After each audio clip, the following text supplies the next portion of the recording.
किसी अनदेखे ईश्वर में यकीन न करना कौन सा बुरा विचार है जो किसी अनदेखे ईश्वर में यकीन करने वालों को इतना बुरा लगता है कि धमकियां देने लग जाते हैं। किसी विशेष कालखंड के लिए कही गई बातें उस समय के लिए कुछ हद तक सही होंगे, परंतु ये बातें हर कालखंड में फिट नहीं हो सकती। और जो थोड़ी बहुत सही है, जो रखने योग्य है, उन बातों का महत्व भी तब खत्म हो जाता है जब उनकी बातों को ना अपना कर लोग उन किताबों को पूजा करने लग जाते हैं। तब किसी का विश्वास कब अंधविश्वास में बदल जाता है उसे पता भी नहीं चलता। तो उन्हें आईना दिखाना कौन सा ऐसा बुरा विचार है कि लोग आपे से बाहर हो जाते हैं। ऐसे प्राणी खुद को आस्तिक कहते हैं और आईना दिखाने वालों को काफिर और नास्तिक कहते हैं। ऐसी हरकतें करने वाले लोग ना तो इन किताबों पर यकीन करते हैं, ना ही किसी ईश्वर पर। वो इस गलतफहमी में जी रहे हैं कि वो ईश्वर के बड़े तगड़े हिमायते हैं, परंतु नहीं है। वो तो अपने ईश्वर अल्लाह गॉड को मानते ही नहीं है। अगर मानते तो नास्तिकों के सवाल पर उन्हें गालियां धमकियां देने और इतनी हाय तौबा मचाने की जरूरत ही नहीं पड़ती। कोई भी सच्चा ईश्वर विश्वासी और धर्म ग्रंथों को ईश्वर रचित मानने वाला व्यक्ति किसी को गालियां देने और स्वयं को दंडित करने की सोचना भी पाप समझेगा। जब उसके परम पिता ने, जब उसके अल्लाह मियां ने हम जैसों के लिए नर्क का विशाल श्रृंखला बना रखी है और हर पाप के लिए यातनाओं के फांसीवादियों की तरह क्रूरतम और नीचतम तरीके पहले से गढ़ रखे हैं, तो उनका यूं चिल्लम पे मचाना एकदम बेतुका है।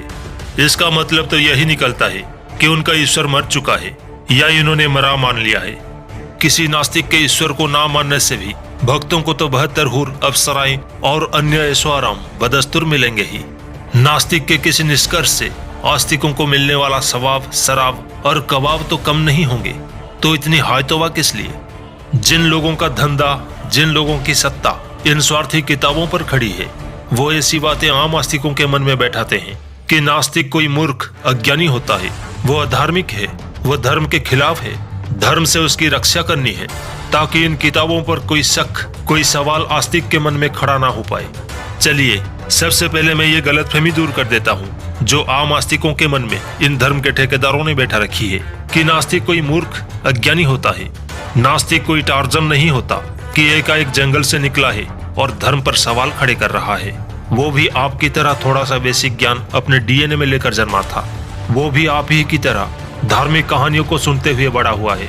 फर्क सिर्फ इतना रहा, समझ पैदा होने पर उसने अपने विश्वास पर उठने वाले सवालों से मुंह नहीं मोड़ा। वो उन सवालों के जवाब की तलाश में निकला।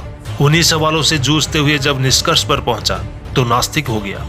जो किताबें आस्तिक प्राणी परिवारों से या कथा पांडालों में सुनते हैं, अक्सर जिन्हें पढ़ने की दुहाई दिया करते हैं, उन्हें तो अधिकतर नास्तिक घोंट कर पी चुके होते हैं। तो अपने दिमाग से इस बात को निकाल दीजिए जो पांडालों में प्रवचनकर्ताओं ने आपके दिमाग में डाल रखी है कि नास्तिक कोई मूर्ख होता है, उसे किसी किताब की ज्ञान नहीं होता। एक बहुत लंबी प्रक्रिया के बाद जब सत्य समझ में आता है, तब जाकर एक धार्मिक व्यक्ति नास्तिक होता है। आप लोगों को ये गंभीरता से सोचना चाहिए। कहीं आपको ऐसी तथ्यों की ओर ताकने से रोकने के लिए ही इन्हीं स्वार्थी तत्वों ने अपने किसी विशेष लाभ और लोभ के लिए आपके मन में नास्तिकों के प्रति एक गलत धारणाएं तो नहीं बैठाई है, ताकि आपके मन में उन कपटपूर्ण किताबों के प्रति संदेह न जन्म ले सके। कहीं इसलिए ही तो मोक्ष, स्वर्ग की अप्सराएं, 72 हुरों वाले वैश्यालय, मुफ्त शराब और सवाब के लालच तो नहीं दिए गए हैं। यह आपको गंभीरता से सोचना चाहिए।